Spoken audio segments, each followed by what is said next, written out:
On the morning of March 3rd, 1989, 5-year-old Justin Turner began his day with a bowl of Cinnamon Crunch cereal before getting ready for kindergarten. Justin resided with his biological father, Victor Turner, and stepmother, Pamela Turner, in Berkeley County, South Carolina. His routine included walking to a neighbor's house in their rural neighborhood, near Monk's Corner, to catch the school bus. However, that morning Justin failed to appear at the neighbor's house for his journey to school. The young boy disappeared somewhere along the path from his home to the neighbor's driveway. Justin's fellow kindergartners at Monk's Corners were puzzled by his absence on Friday, March 3rd, 1989, as they noticed he didn't board the bus bound for Whitesville Elementary School. Initially, his friends speculated that illness might have kept him home, yet this assumption was shattered when the afternoon bus returned to the neighborhood and Justin's stepmother awaited him at the driveway's end as usual. When Justin didn't disembark from the bus that afternoon, his stepmother promptly raised the alarm and reported his disappearance. He didn't come over, and he wasn't on the bus. So the first thing, Justin must be sick. And then, me and my brother got home from school at my grandma's, and we were just playing, and his stepmom came over to ask if we had seen him. I guess 4:30, 5 o'clock in the afternoon. She asked if, was he at school? And I said, no, he wasn't on the bus. I thought he was home sick. And then that's basically, when we knew something was wrong, because, why would a stepmom come over and ask? Family members and law enforcement officers scoured the vicinity for the sweet blonde-haired boy, known for his amiable nature and no known instances of wandering off. But Justin was nowhere to be found. The disappearance of Justin Lee Turner left a trail of unanswered questions, multiplying the mysteries surrounding this case. Was Justin's departure voluntary, or was he forcibly taken? Or perhaps an even more sinister fate awaited the young boy. Justin Lee Turner was born in 1983 to his parents, Vivian Elaine Pace and Victor Turner. Behind his cheerful facade lay the strain of his parents' faltering marriage and subsequent separation, leaving him longing for familial stability. Victor Turner and Elaine shared a turbulent relationship, fraught with difficulties right after their union in January of 1976. By the mid-'80s, their marriage had deteriorated irreparably, culminating in divorce, with Victor securing primary custody of Justin. Elaine, deeply devoted to her son, maintained contact through weekend visits and daily phone calls, determined to amend the custody arrangement. Initially, authorities considered the possibility that Justin's biological mother, Elaine Pace, might have been involved in his disappearance. However, their investigation revealed that Elaine and her current husband, Russell Pace, were both at their workplaces when Justin vanished. The day he went missing, his grandfather, which is my uncle, Elaine's daddy, was at my mother's house. He got the phone call that Justin had not gotten off the school bus and was missing. So I rode back to Somerville with him that day. So I was there whenever the search was going on. I assumed they were thinking it was parental abduction. They were calling to ask her what she had done with Justin. And her response each time was, "I do not have my son. Will you please find my son?"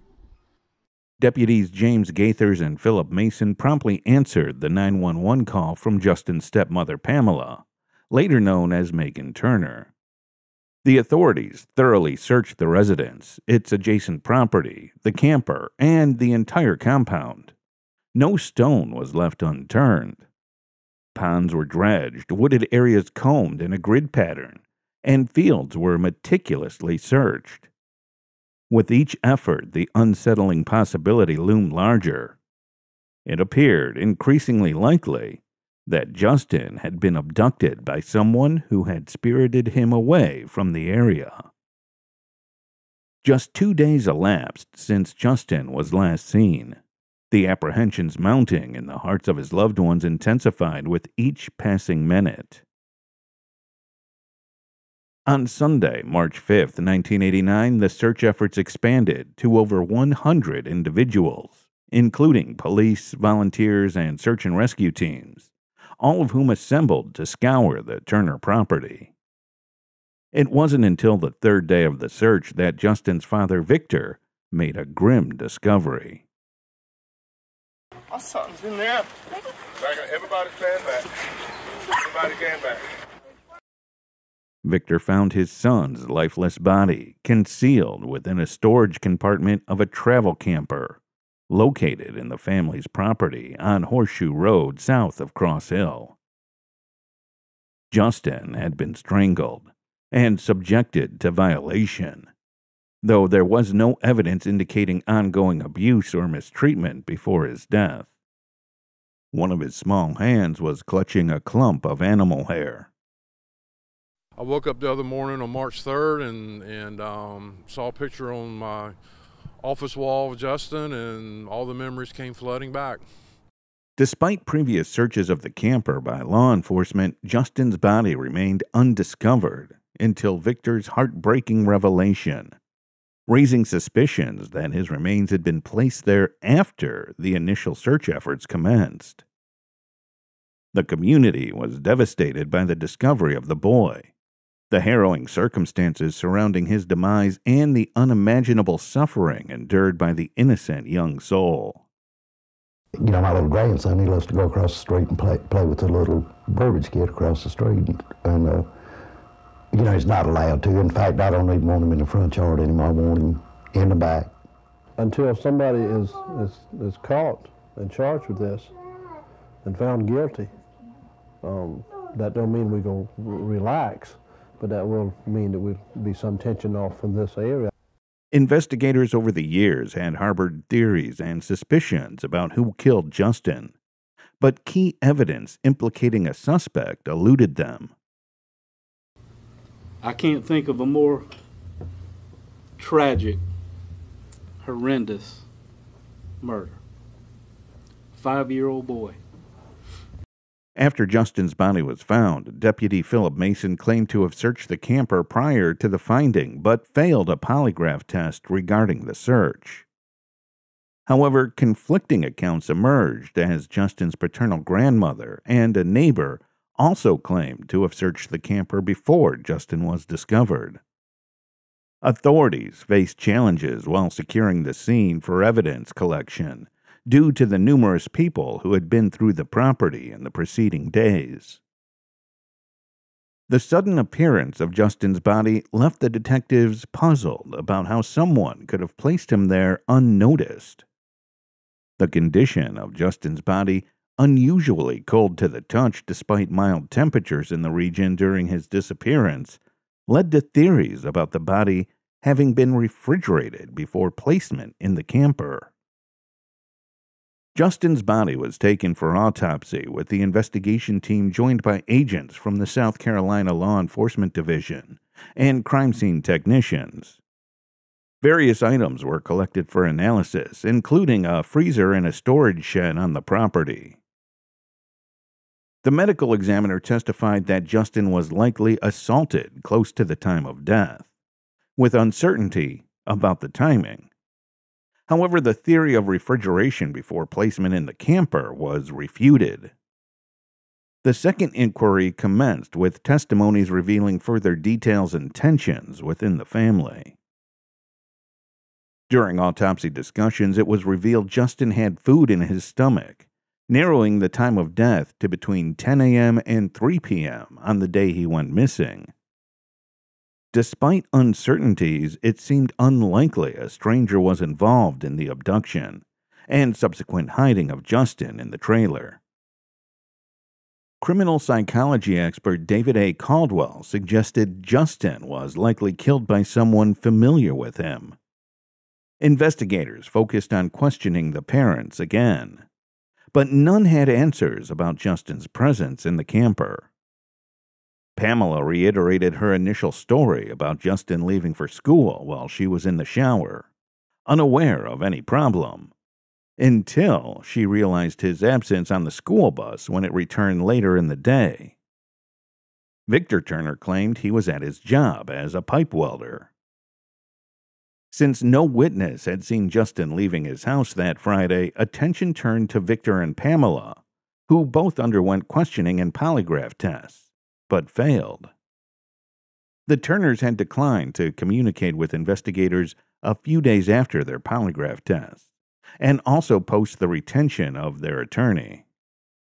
Our purpose for meeting is try to work out some workable solution with the attorney so that we could finally eliminate the Turners from being possibly involved, or anybody else for that matter from being involved in it. We've been unable to talk to them since last Wednesday.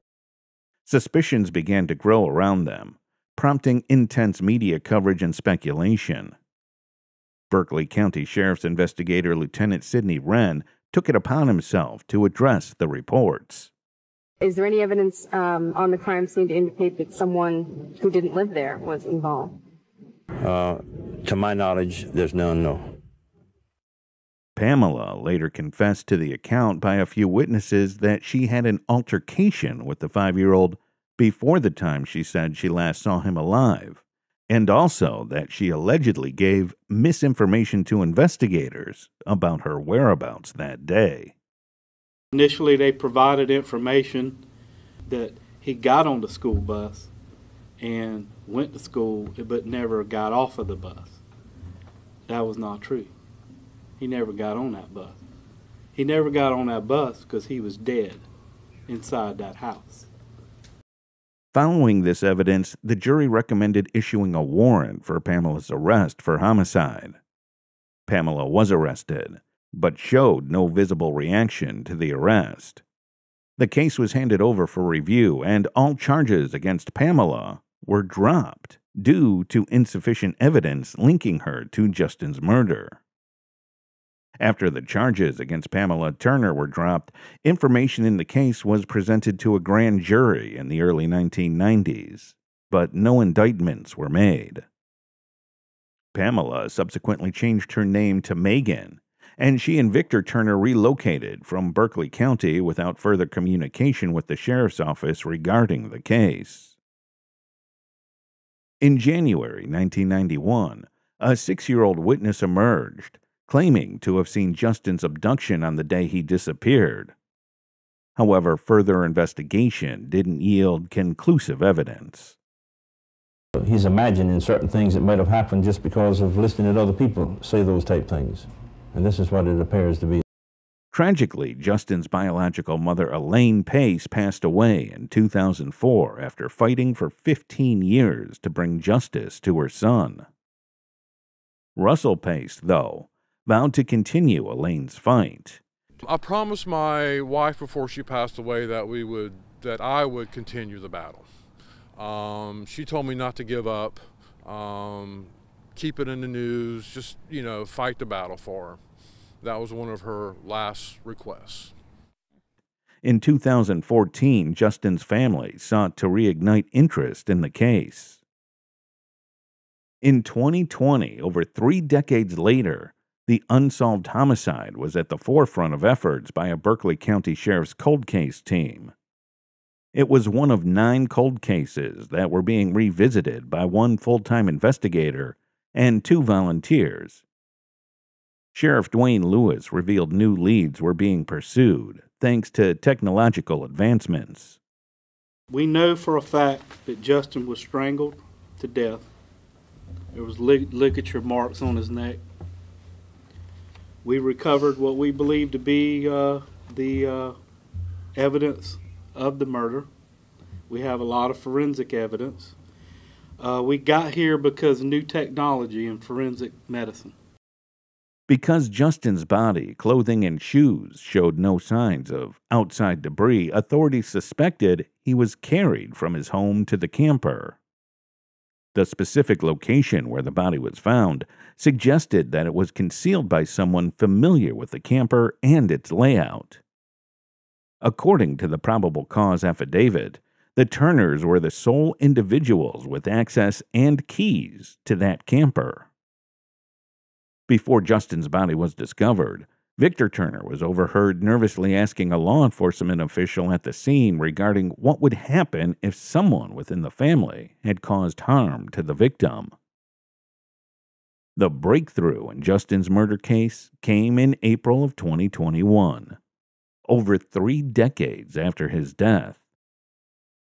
Forensic evidence linking fibers found in the Turner's house to wounds on Justin's neck and his clothing provided the breakthrough needed for the arrests. Sheriff Dwayne Lewis credited advancements in forensic science for enabling the arrest. We have a lot of forensic evidence. We got here because of new technology in forensic medicine. And we kept pushing and plugging and pulling to finally get what we needed. The arrest of Justin Lee Turner's stepmother, Megan Turner, and his father, Victor Turner, on January 9, 2024, marked a significant development in the decades-long investigation into his murder. Both suspects were charged with 1 count of murder and taken into custody in Lawrence County before being transported to Berkeley County Detention Center for court appearances. Despite the passage of time, the Turners never contacted the sheriff's office regarding the case's status or potential new leads or suspects. This lack of engagement contrasted sharply with the active involvement of Justin's mother's family, who remained supportive of law enforcement efforts. A key piece of evidence emerged from an affidavit indicating that Victor Turner had found Justin's body within seconds of entering the camper during search efforts on the morning of March 5, 1989. This detail added to suspicion surrounding the Turners' involvement. In court appearances in February of 2024, Victor and Megan were granted a release with a bond set at $50,000 each. Megan was released on February 8, 2024, while Victor was released the following day. However, their legal proceedings took a turn when their attorneys sought to have the murder charges dismissed. The defense team presented a new theory suggesting that a serial killer, Richard Mark Evanitz, may have played a role in Justin's death. Prosecutors requested more time to investigate the evidence, acknowledging its significance. The judge consented to delay, making a ruling to permit both parties to delve deeper into the implications of this new information. This is pretty explosive evidence, and obviously I think everybody needs time to explore that and digest that and investigate that. Prosecutors presented evidence suggesting that a dog leash found in the home may have been used in Justin's strangulation. However, the defense team cited the doubts from experts on whether the leash alone was responsible for the murder, suggesting that a dog collar may have been involved as well. Towards the end of their last trial, Victor and Megan were ordered not to contact Justin Turner's biological mother's side of the family. They were prohibited from traveling out of state while awaiting further legal proceedings. It's just hard to believe that the person who did it can live their life for 25 years and knowing and thinking that they got away with it. It's mind-boggling. Represented by Justin's cousin Amy Parsons, the family expressed relief following the prolonged investigation and reaffirmed their determination to achieve justice. For 35 years, you have enjoyed your freedom. You do not deserve one day outside of those prison walls for what you did to Justin. You were supposed to take care of him, love him, and instead you tortured, abused, and murdered him. Your child. It takes a sick individual to do what you did to that baby, and I hope you never see life outside of those prison walls. Amy Parsons, who was just 8 years old when Justin was killed, had been a steadfast advocate for her cousin. She established the Justice for Justin Lee Turner Facebook page and has tirelessly campaigned for answers and accountability. In the face of defense tactics aimed at undermining the case, Palmer urged the public to remain steadfast and highlighted the importance of evidence informing their conclusions. Despite facing obstacles, Elaine Pace never wavered in her pursuit of truth until her passing. Her unyielding resolve is a testament to a grieving mother's enduring love. The hardest part is that Justin's mother can't be here to see what she wanted all these years. She wanted justice. As legal proceedings continue and the pursuit of justice presses forward, Justin's family remains united in their quest to see Megan and Victor Turner held accountable for his murder.